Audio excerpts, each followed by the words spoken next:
গল্পের শুরুতেই আমরা পরিচয় করে নেব তানিয়ার সঙ্গে। তানিয়া শহরে বসবাস করে।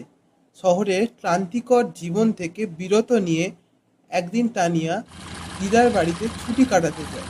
দিদার বাড়ি অনেকটাই পুরনো, আর হল ঘরে একটা ঘড়ি সব সময় টিকটিক করে বাজতে থাকে। শহরের তুলনায় দিদার বাড়িতে তানিয়ার বেশ মজাতেই দিন কাটছে। একদিন রাতে ঘুমোতে যাওয়ার সময় তানিয়া শুনল ঘড়ির কাঁটার শব্দ থেমে গেছে। আশ্চর্য, এই ঘড়ির কাঁটার শব্দ তো কখনো থামে না। সে মনে মনেই ভাবল। সে নিচে নেমে দেখে ঘড়ির কাঁটা থেমে আছে ঠিক রাত 3টে।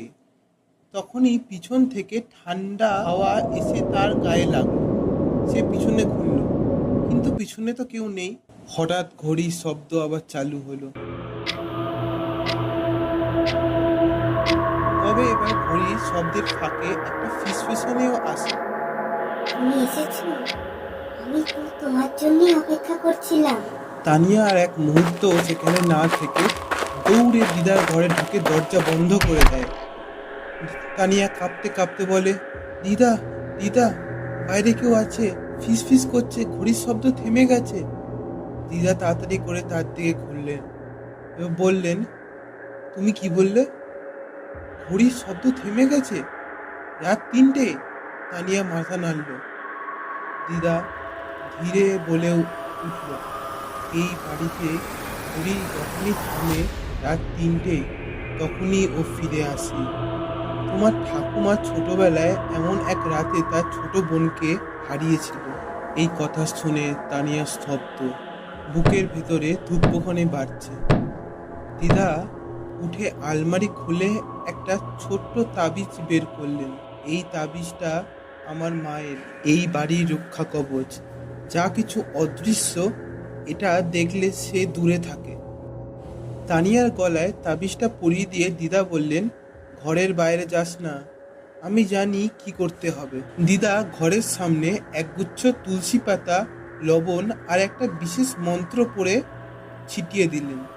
ঘরের বাইরে তখনও যেন কিছু গুঞ্জন, ছায়া নড়ছে, ঘড়ির টিকটিকের মাঝে ফিসফিসানি। তবু সেই রাতে আর কিছু হলো না।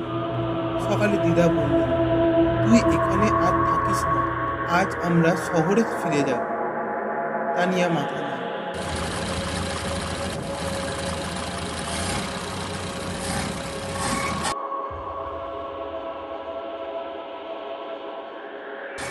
ঠিক করেছি, আমি আর কখনো এই ঘড়ির শব্দ শুনতে চাই না, সে মনে মনেই ভাবে।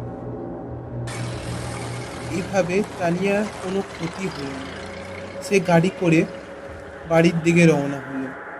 গাড়িটা চলছে, গাড়ির ভিতর তানিয়া বসে বসে ভাবছে, হয়তো আবার কোনো দিন এইভাবেই কোনো এক রাতে ঘড়ির কাঁটাটা আরও একবার থামবে। যার জন্য থামবে সে কি আবার ঠিক আমার মতো বাঁচতে পারবে? তানিয়ার মনে এই প্রশ্নের সঙ্গে আমাদের গল্পটা শেষ হচ্ছে। এরকম আরও রোমাঞ্চকর গল্প শোনার জন্য আমাদের চ্যানেলটাকে সাবস্ক্রাইব এবং এই ভিডিওটিকে একটি লাইক করুন। ততক্ষণের জন্য সুরক্ষিত থাকুন, ভালো থাকুন, সুস্থ থাকুন। ধন্যবাদ।